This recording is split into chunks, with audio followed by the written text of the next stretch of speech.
Olá, muito boa tarde. Vamos dar continuidade ao livro Aglon e os Espíritos do Mar. Só um momentinho, entrando na página. Repentinamente, percebemos que o oceano se movimentava como se uma grande onda viesse rolando naquelas profundezas. Fiquei preocupado, e Aglon, contudo, se manteve tranquilo como se nada percebesse. Total tranquilidade. Lembrava de Orcus e Atafon. Os espíritos superiores são assim mesmo, aparentam às vezes não ter reação alguma. Percebendo minha inquietação, abraçou-me carinhosamente, o que me tranquilizou muito, e serenei. Foi quando surgiu um ser enorme, metade peixe, metade homem, qual se fosse uma sereia masculina. Assustei-me. Olhou-me com ferocidade. Quem são vocês e o que vêm fazer em nossos domínios? Senhor, vós eu conheço, dirigiu-se a Aglon. Tendes vindo algumas vezes aos nossos domínios, mas quem é ele? Apontou para mim. É ainda alma de vivo? Embora o tratamento inicial fosse grosseiro, a mudança para a voz dirigida a Aglon demonstrava que o respeitava. Eu sou Netuno. E ao dizer isso, fulgurou um tridente que eu não vira antes em suas mãos. Eu sou Netuno, Deus e Rei dos oceanos.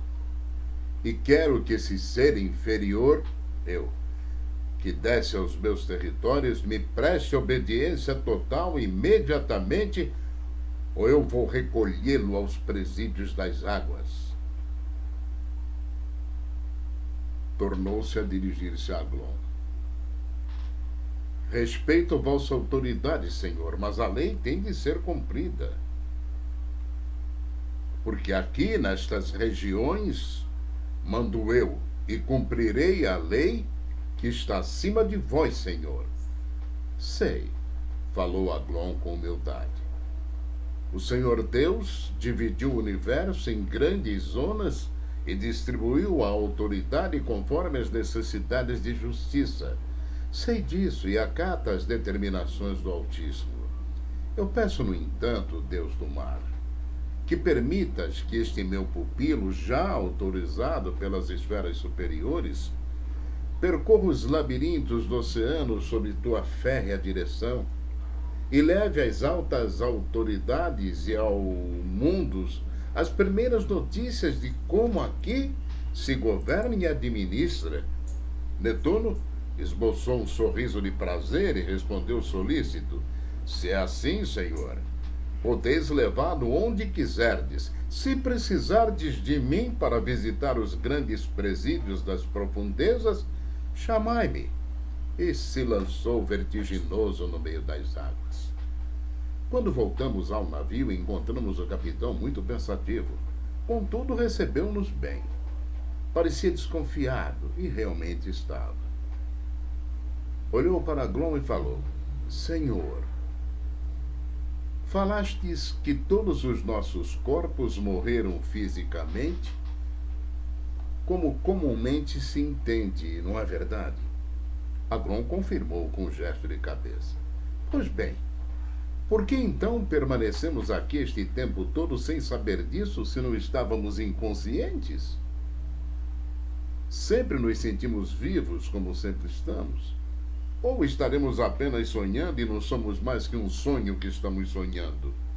Aglon sorriu e disse: bem, a ideia é engenhosa, mas não é sonho não. É uma realidade que vocês terão que compreender e aceitar, a fim de prosseguir evoluindo como todos os espíritos através dos séculos, através dos milênios. Marchamos no caminho para a evolução e evoluindo sempre para nos aproximarmos da eternidade de Deus. Enquanto sofrermos a transformação, ou as transformações, não seremos eternos. A eternidade pressupõe uma permanência eterna. Vi que o capitão estava surpreendido com as palavras de Aglon e tive a impressão que o grande espírito se esquecera de nossa incapacidade para entendê-las. Aglon, contudo, demonstrando que captava o meu pensamento, falou carinhoso. Perdoem-me a divagação, mas vocês se lembram que Jesus falou? Eu vos digo estas coisas para que, quando acontecer, vos lembreis que eu já havia dito. Foi mais ou menos assim que ele falou a seus discípulos. O capitão silenciou justamente no momento em que reapareceu Netuno com o seu tridente fosforescendo como uma nave incendiada. Às ordens, senhor, falou Netuno, sem que Aglon lhe tivesse pedido nada. O espírito, no entanto, compreendeu que por alguma via Netuno soubesse das suas intenções ou desconfiasse de alguma coisa, porque esclareceu logo. Agradeço, Deus do mar, príncipe dos oceanos. Existe um navio-prisão estacionado aqui perto no fundo do oceano. Eu desejo percorrê-lo com o meu protegido. Netuno assentiu com um gesto e partiu de novo velozmente, atravessando a massa oceânica com a velocidade do pensamento. Aglon, tomando-me a mão, deslizou como o mais veloz dos peixes e rapidamente divisamos uma embarcação já antiga, instalada como um castelo no meio das pedras submarinas, nas profundidades. Em meio às águas fosforescentes, parecia um monstro sagrado e ao mesmo tempo tenebroso. Rodeado de milhares de peixes, iluminados também, plantas marinhas que também emitiam prodigiosa luz. À porta do navio, uma figura de capacete de guerra grego, lembrando os antigos e atléticos soldados da velha Hélade, nos deteve. Aglon falou-lhe da autorização concedida por Netuno, e na mesma hora a porta do velho barco se abriu para nós. Entramos, acompanhando o guardião. Eu notei que ele usava botas e que pisava firme. Por onde desejais começar, senhor? Ouvi-lhe a voz. Como devo chamá-lo, senhor?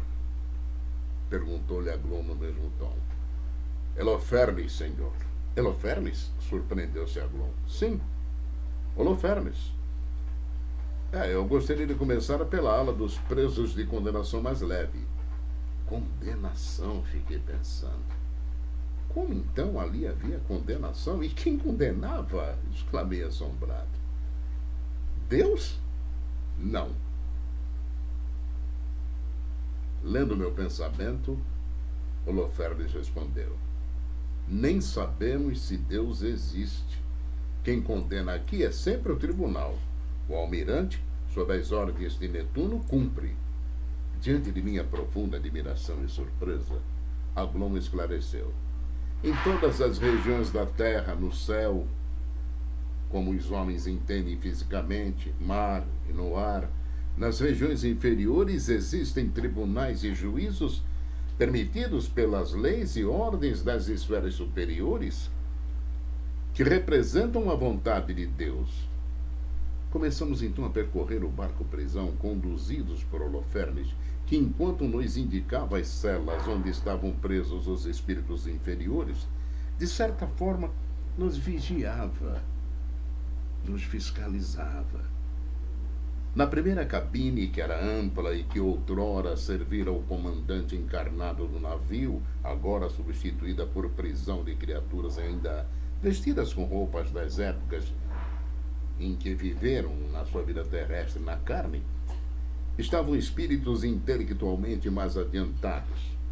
As outras funcionavam como prisões menores, com espíritos vulgares e intelectualmente atrasados, entre eles muitos marinheiros.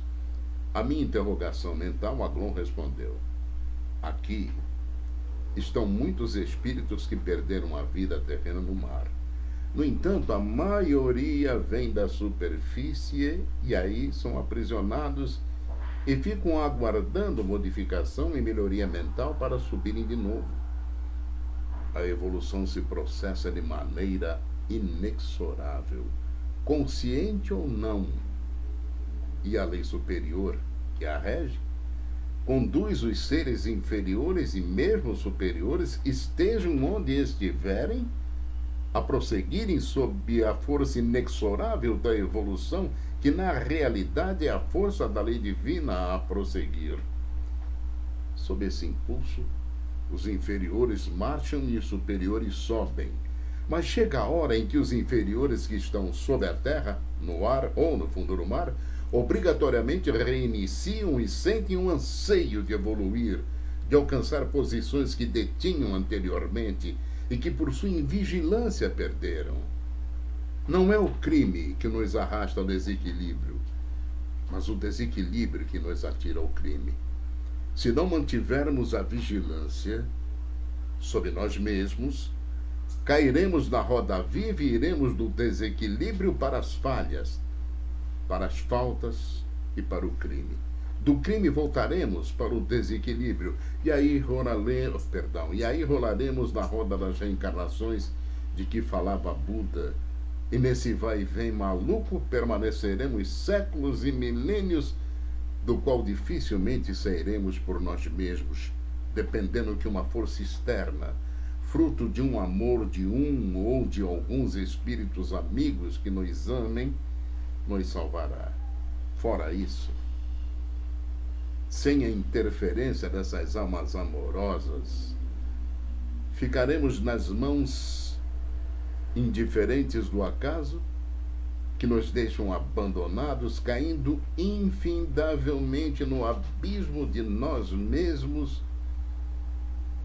de tal maneira que aparentemente parece uma queda eterna no sentido de atingir o ser que cai, a desintegração total por falta de energia, que para a compreensão dos homens poderia chamar de vitalizante, que já denominamos para a compreensão atual da humanidade de desintegração ou retrogradação, quando falamos que o perispírito se degrada, mas o espírito não retrograda. Assunto que evidentemente irá sendo esclarecido lentamente pela espiritualidade superior, ou por sua ordem, à medida que o ser humano for evoluindo e puder compreender, receber e assimilar cada vez e mais gradativamente cargas de conhecimento superior. Fiquei estático e abismado, sentindo que ouvia ali, no fundo do mar, a voz de um anjo que abria as portas do meu entendimento mental para o conhecimento que os seres humanos e mesmo trilhões de espíritos ainda não conhecem. Holofernes, porém, totalmente incapaz de compreender, nos esperava para a visita programada, talvez até aborrecido. Como acontece a certos homens, ouvindo diálogos filosóficos ou científicos, que creem não lhes dizerem respeito. Eu ainda estava sob a impressão estática e eufórica das palavras de Aglon, quando ouvimos um som estranho que, vibrando, vinha em direção ao barco. Holofernes murmurou para si mesmo: é o submarino escolta que chega trazendo mais carga. Mais gente condenada que vem da superfície para as prisões. Sim, são espíritos prisioneiros que descem quando uma embarcação afunda.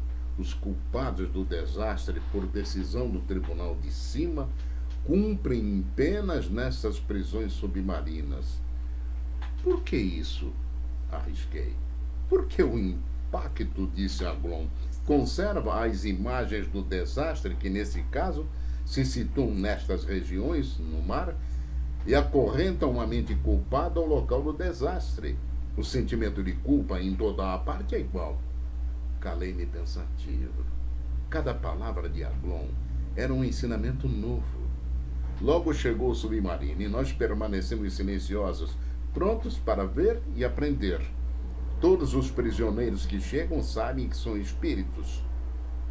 Cujos corpos já morreram? Perguntei. Não. Aglon respondeu. Mas sabem que são culpados. Olhei para o submarino escolta e vi que os prisioneiros saíam e vinham conduzidos para o barco-prisão. Pareciam pessoas comuns. À maneira de carcereiro, à frente vinha uma criatura de expressão e fisionomia duras. e alguns outros que marchavam como soldados terrestres, com vestimenta militar, mas aquática. Não demorou e apareceu Netuno, capacete à grega e tridente. Estão chegando os homens do desastre. 500, falou ele para Holofernes, após fazer um sinal de cabeça respeitoso a Aglon. Alguns comandavam a embarcação e foram condenados pelo tribunal a cumprir pena aqui nos nossos domínios, dizia Netuno. Outros cometeram faltas menores porque contribuíram de alguma forma no afundamento do navio. Percebendo meu grande interesse na conversa e querendo talvez que eu fosse esclarecido diretamente por Netuno, recebendo instruções diretas, Aglon se dirigiu a ele e comentou: pelo que vejo, senhor dos mares, a sua administração é perfeita. Sentindo-se lisonjeado por figura tão importante como Aglon e, com certeza, esperando um fiel relatório para as esferas superiores, Netuno informou com ênfase: aqui, nos mares e oceanos, senhor, nós cumprimos fielmente as leis da justiça divina. Fiel e implacavelmente, porque a justiça se cumprirá em toda parte. E o amor? Perguntou Aglon. Amor? Não sentimos nem conhecemos o tal de amor. Nesses territórios ele não vinga. Aqui domina a justiça implacável, a justiça honesta dos dragões. Amor, segundo estamos informados, é coisa dos sequazes do Cordeiro, que não nos compete discutir. Após isso, Netuno fez novo sinal a Aglon e partiu em desembalada carreira outra vez pelos oceanos.